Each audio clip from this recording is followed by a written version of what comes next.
Hey everyone, welcome to the VO Boss Podcast and the Boss Money Talks series. I'm your host, Ann Ganguza, and I'm here again with the lovely Danielle Famble to talk money today. Hey Danielle. Hey Ann, it's good to be back with you. Yes, I love talking money. Me too. Money. So speaking of money, we were just having a conversation where, we love to, I love to shop online. I will readily admit that. And, tracking finances, I think it's important that we think about, do I have the money to spend on this? Do I have financial goals for my business? Because another thing that I will also do with my students is when they first start working with me, they have to fill out a goal sheet. And I think that a lot of times we know what performance goals we're looking to, I want to get work. I want to, work in this genre. I want to get an agent. We have all the performance goals and, I want to have a business, or I want to have a thriving business, but I don't think many of us get very specific about financial goals. Again, it's one of those things where I think people think if they don't look at it, it's kind of like, don't look at my credit card statements, that maybe they'll go away. But no, we've got to really keep our eyes open and look to the future. And I think it's a good time to talk about how to set financial goals for your business. Yeah, no, that's really important because for me in the past, I've always just said, with a financial goal, I just want more. I want to make more money. I want to have more. And it's not specific at all. It's just more. But when you get into this more mentality, what you're lacking in that specificity tells you what is enough and how you know when you've reached your goal, so that you can either make more goals or become more targeted on that goal. So more usually was my goal, and that I never felt like I hit it. Or for me, it would be like, I want to make a six-figure income. And so I don't think that's specific enough, right? Like, how do I get to that six-figure income from day one, right? And day 30 and day 60, like on a monthly basis or on a weekly basis? How am I achieving those goals? Yeah, and I think what you could do then is say, okay, if you want to make a six-figure income, okay, what is six figures? Is it specifically $100,000? Right. Is it $200,000? $500,000? $500,000? All of these things are absolutely possible. But what is the specific six figure? For me, if I were saying, I want a six-figure income, I would want to say, all right, is it $100,000? If it's $100,000, then you can divide that by 12, just round numbers, and then figure out that you need to make that number per month, and you'll know monthly if you're on target to hit that amount or not.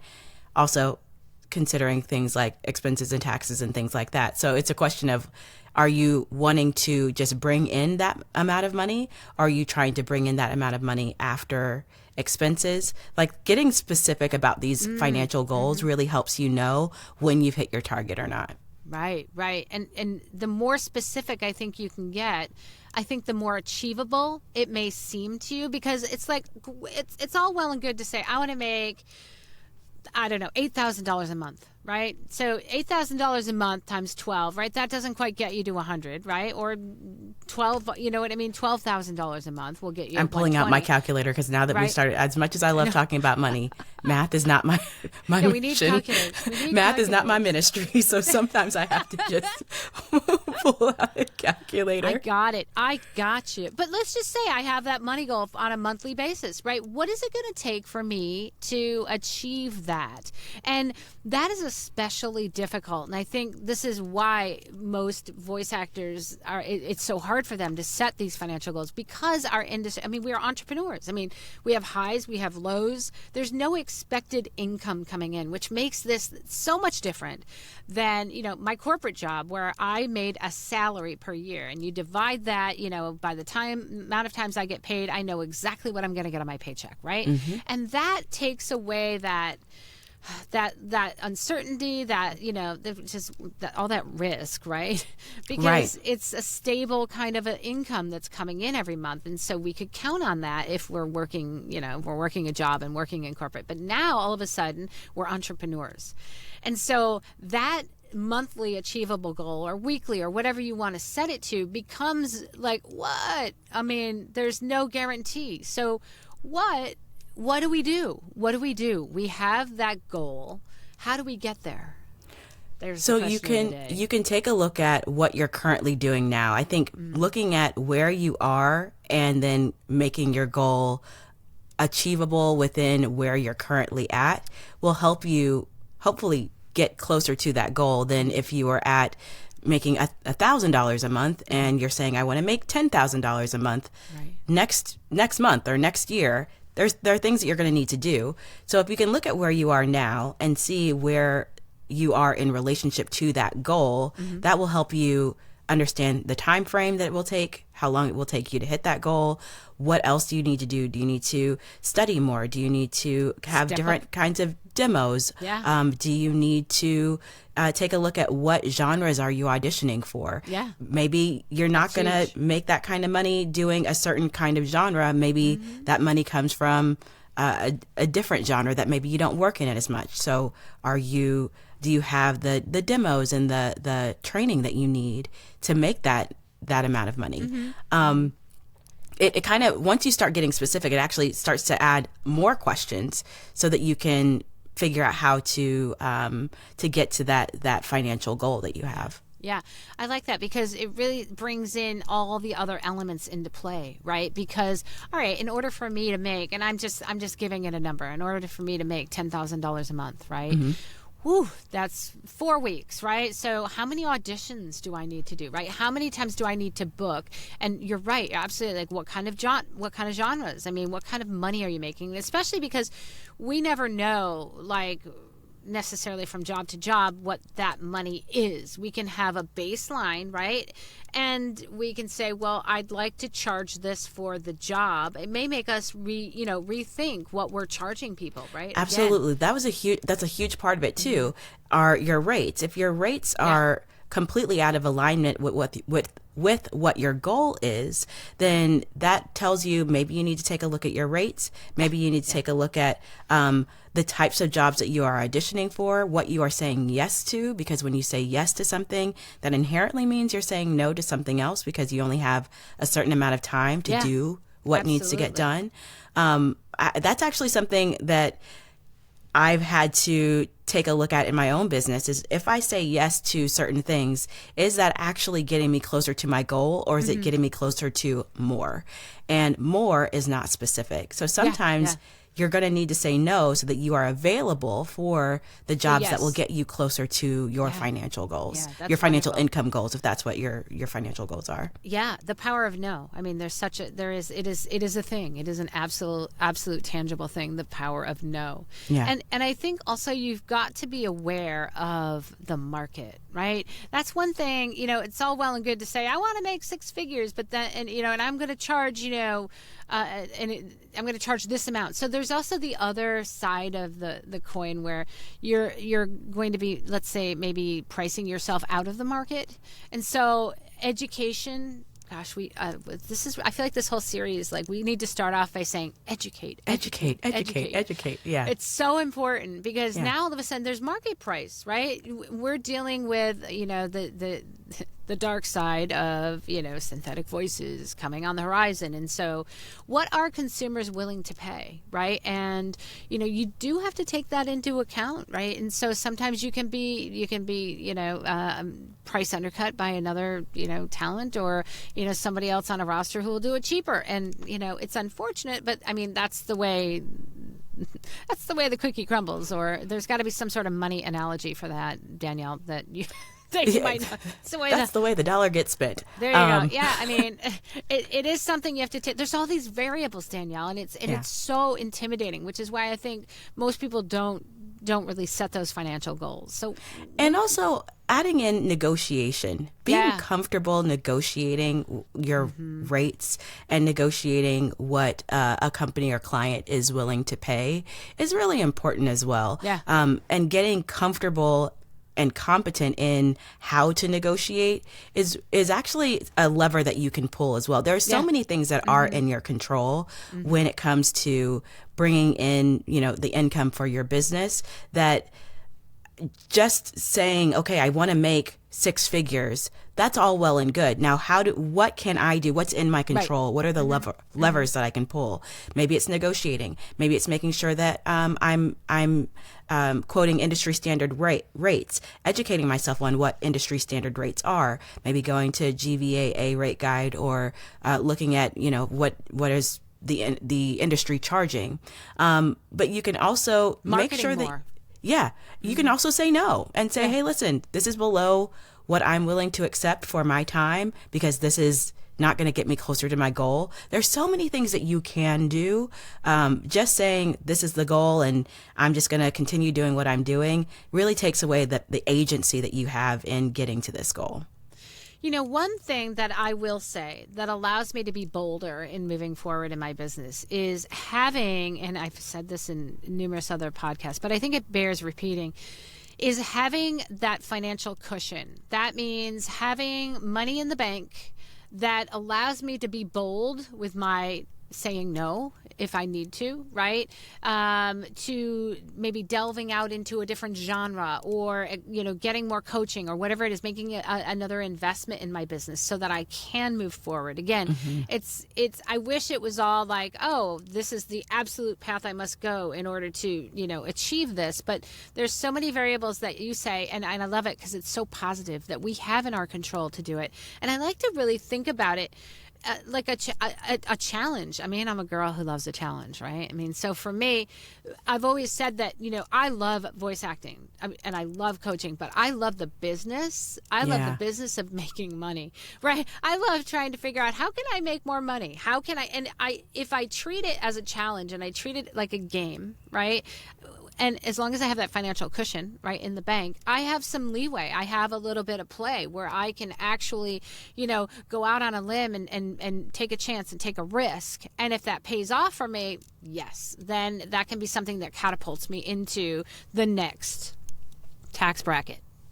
Absolutely. It's so empowering to be able to walk away and say no, or to go for a different genre, or whatever your goal is, or your challenge, as you're saying, would be. It's so empowering to be able to back that up in your mind of saying, if this doesn't work out, I'm still okay. Yeah. And that goes, for me, that goes for financial savings goals. So I want to make sure that I have a certain amount of money in the bank, in savings, so that I'm not destitute, that there's something that can be, it's palpable. The desperation is palpable.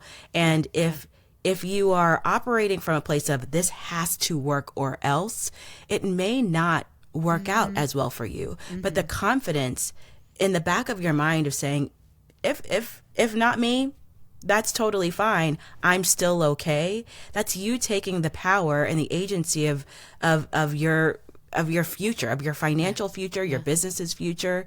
So going from, I need to make a certain amount of money, to I need to have a certain amount of money so that I can feel safe and feel like I'm confident in being able to say no, is a really important financial goal that has taken me a long time to understand that it's as important, if not more important, than just revenue goals. Absolutely. Absolutely. And the goals, like the financial goals, I mean, your strategy to get there doesn't have to always revolve around jobs that you do. It can revolve around, like for me, everybody knows I've been on a health journey, right? I worked myself to the bone, to the point where I was unhealthy, right? And then that was also taking away from my from my product, actually. Do you know what I mean? I wasn't at my 100% best. And so for me, I was like, I can't stop. I want to continue. Like, I had a nice financial cushion, but the workaholic in me said, well, let's just keep putting money in there. But at one point it became a little bit detrimental to me, right? Because it affected my health. And now I'm okay with saying, you know what? I can take that hour, that maybe hour and a half to do some self-care, because if I am healthier, I'm going to have a better product, and I'm going to be able to serve my clients better. I'm going to run my business better. And so, the goals there, in strategizing are not just like, okay, this is what I want to make, and these are how many auditions I'm going to have to do to get there, or this is how much marketing I'm going to have to do. It also can encompass, whatever it is that affects your product, right? Yeah. To make your product better. I think that's an avenue we need to look at, including coaching, right? Including new demos, which is why I feel that part of the strategy in your financial goals, they're hand in hand, because your product, it's all about the product, really, right? I mean, we are a company. Oh, I yeah. always tell people, like, especially when I'm teaching corporate narration, I'm like, look, you can't just be an information deliverer when you talk about corporate narration, because the word corporate in and of itself says we need to sell something, right? Right. That's why there's no other reason why companies are formed. Can you think of any reason No. that companies are formed outside of to make a profit and they have a product and a service to sell? Right? Yeah. There's no other reason. So Yeah. that means that, you know what I mean? You exist to make a profit. Exactly. Right? You exist to make a profit. Exactly. Your product needs to make a profit. And if your product is not making a profit, then you need to look at improving that product. And how are you going to do that? Or how are you going to make sure that you have a good product and that you're maintaining it, but not just maintaining it, but evolving it and growing it and making it better so that it's competitive? Yeah, I appreciate you saying that, because where you were when you realized that it was time to make a change is quite literally where I am right now. I've said to myself recently, I would love to be that person who goes to the gym at 4:00 in the afternoon. Well, normally I'd be, doing auditions or trying to make sure I have a session at that time, or if it's during the day, I need to be in this booth making money. I must be here, because if I'm not here working towards these financial goals, then what am I doing? But I need to pour into the instrument that is the product. And to be able to do that, I need money. So I need to be able to strategize that I'm making money enough to be able to take that 4:00 hour or whatever hour and go and take a workout class, or go to the gym, or just go outside and get some vitamin D, because absolutely. sometimes I don't do that. So that's where you can take your financial goals and make them applicable to your daily life, not just as, the person that you are, but the product of your business, which is how your business makes money. It's cyclical. Yeah. I mean, if we had a physical product, it would be a different story. You know what I mean? Like if I was like, I'm selling pens, I'm selling my, I can't get my pen out. Oh, I'm selling my Anganguza pens, right? So that's a different thing. I mean, you've got physical inventory here. Here, we're talking about your voice, right? And so it encompasses, that's what makes it so unique. It encompasses so many different things in order to put out a great product. And, those goals, whether you think so or not, I mean, those goals that you set, financial goals, there's so many ways to get there that don't include just how much money do I invest. It can be how much do I invest in my product to make it better so that I can ultimately charge more or ultimately get more income coming in. So I think I didn't want to miss out on saying how important that was in terms of strategizing and goal setting, because I didn't realize it. Do you know what I mean? I just kept thinking, oh my God, I just have to work. I have to be at the desk. I have to work. And then I realized that ultimately, my product was suffering. And so, you don't want that to happen. So always being on the lookout of how can I be better? And for me, it's always been like the challenge, and how can I grow? And growing is scary. You know what I mean? It's growing and growing your business is scary. I mean, okay, all of a sudden now I might need an assistant. Oh, that means I've got to put more money out. That's scary when I don't have, or I don't feel like I have control over, right? That income is not steady anymore. So all of a sudden it's like, well, I don't know if I can afford, right? Which is what a lot of students, like they can't afford. There's only so much they've allowed in order to develop their product. But in reality, taking it all in and understanding what's involved in putting out a great product. I mean, at least you don't have a storefront that you're and the question that you can ask yourself instead of saying I can't afford is how can I afford? Yeah. Yeah, to have an absolutely. assistant. What does an assistant, Absolutely. because then that starts to open up a lot more questions. How much does an assistant cost? How much time commitment would I need for this assistant? Maybe it's a part-time assistant, a certain number Yeah. of hours a week. Okay, so it's going to be 20 hours a week at, let's say, $15 an hour. Okay, so now that I know it's this amount of money, how can I afford this additional amount of money? And then you reverse engineer I love the that. problem. Yeah, So I love that. if it's how can I take off at 4 o'clock in the afternoon to go to the gym? All right, that means that I need to make sure that I'm making a certain amount of money per week or per month, however I want to view it. And I'll know if I'm maybe negotiating a certain rate and I hit that target. Anything else for the week is gravy, because I know that I've made my my target amount of money. I've hit my goal. I know the enough number. And anything else on top of that, to me, is pure profit, which, I love profit. We love profit.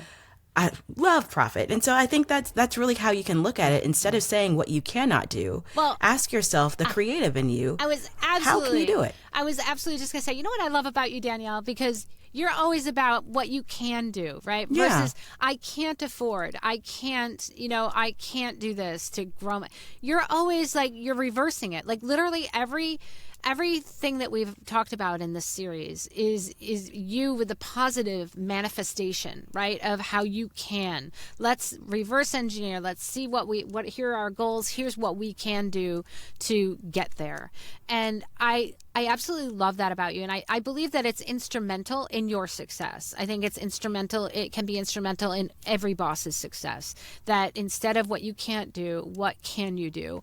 And just, manifest from abundance. That whole mentality. I really I believe. Thank you. I believe in that.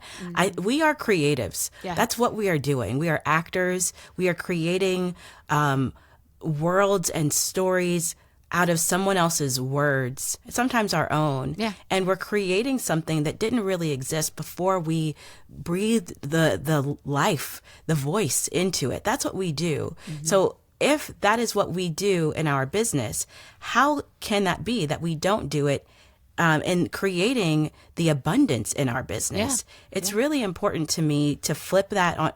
When I get negative, and I do often, when I do get negative, I want to try to get out of that by flipping to, where is my power? Yeah. What can I do about it? And if I need help, then that means that I need to figure out the resource to help me.